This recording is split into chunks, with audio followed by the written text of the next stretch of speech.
On a late summer day at Purdue University, Dr. Gebisa Ejeta roams the fields of the world's leading sorghum research program. Sorghum, one of the world's 5 principal cereal grains, is a major source of food, fuel, and material. Tracing its origins to Africa, it is a crop of unparalleled importance to hundreds of millions of people.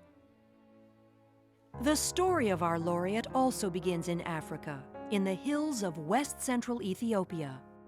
Born in the village of Wolonkomi, Gebisa Ejeta was raised in a one-room thatched hut by illiterate parents and learned very early of life's hardships. In my household, in as much as I had lots of love because of the limited income, life was a struggle on a daily basis. So hunger is something that I have personally experienced. Gebisa's mother, Motu Ayano, was determined that her son would have a different future. She made a series of sacrifices to provide an education for her only child. When a school opened in the village, she scraped together the funds to enroll Gebisa. Of all the people that have made a difference in my life, she is the most important. He continued his schooling in a neighboring town 20 kilometers away. This is a road that we travel on every Sunday.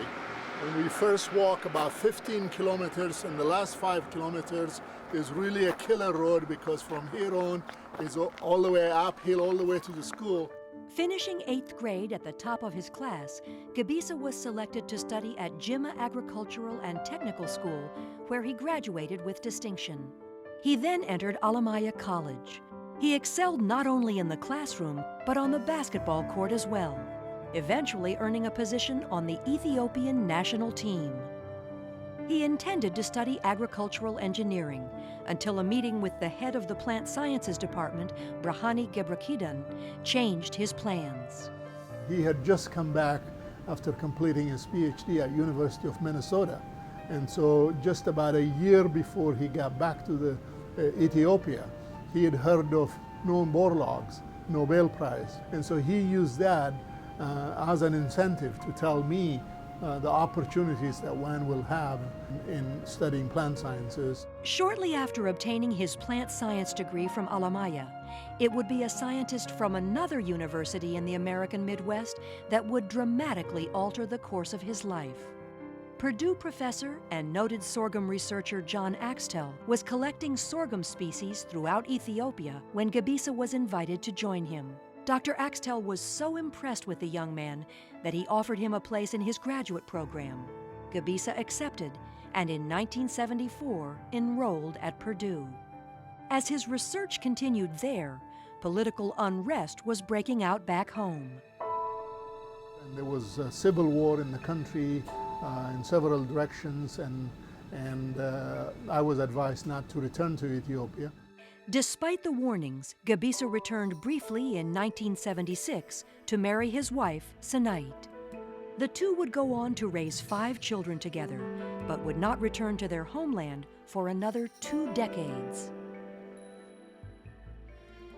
After completing his doctorate in 1978, he was offered a position heading ICRISAT's sorghum breeding program in Sudan. It was here he would achieve his first major breakthrough. Within 5 years, Dr. Ejeta had developed Africa's first sorghum hybrid, a drought-tolerant variety able to withstand Sudan's drylands. While the hybrid, dubbed Hajin Dura 1, showed tremendous potential for increasing yields, Dr. Ejeta knew that to effect real change, he would have to persuade local farmers of the seed's value. The demonstrated superior qualities of Hajin Dura 1 led to wide acceptance by farmers and yield increases of up to 150%. With funding from USAID, Dr. Ejeta then set out to create a national seed production and distribution system, which led to an explosion of the commercial seed industry.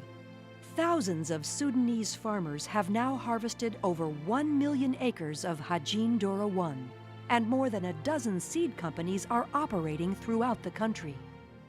Yet despite the success of the drought-tolerant hybrid, sorghum growers in Sudan and throughout Africa were still experiencing devastating losses from an old foe, the parasitic plant Striga.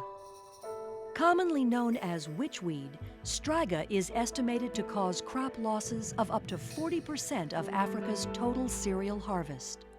The parasite inflicts most of its damage while hidden underground and can lie dormant in the soil for up to 20 years, rendering traditional control methods ineffective. By the time the Striga plants emerged above ground, it had already spent weeks parasitizing the host plant, and so the damage has already been done. Trying to control the Striga through hand hoeing and cultivation is really an exercise in futility.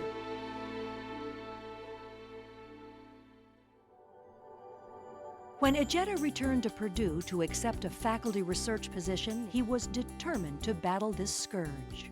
Working with his colleague, Larry Butler, Dr. Ejeta devised a novel approach to unravel the complex biochemical relationship between the parasitic weed and the host sorghum plants. By breaking it down to simple components, the components of germination, hostorial production, attachment of the rootlets, and then subsequent stages of defense responses that are being generated. Being able to examine those separately, we were able to break down this complex problem into individual components that are attackable then one by one. After 9 years, Drs. Ejeta and Butler developed the world's first Striga-resistant sorghum. Despite the magnitude of the scientific achievement, Dr. Ejeta knew it wasn't enough.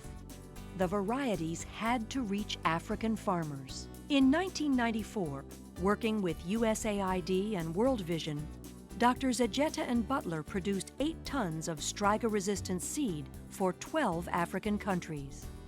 They organized farmer education workshops and trained agronomists on management and distribution. The improved Striga-resistant cultivars produced dramatic results, increasing yields by as much as 4 times over local varieties.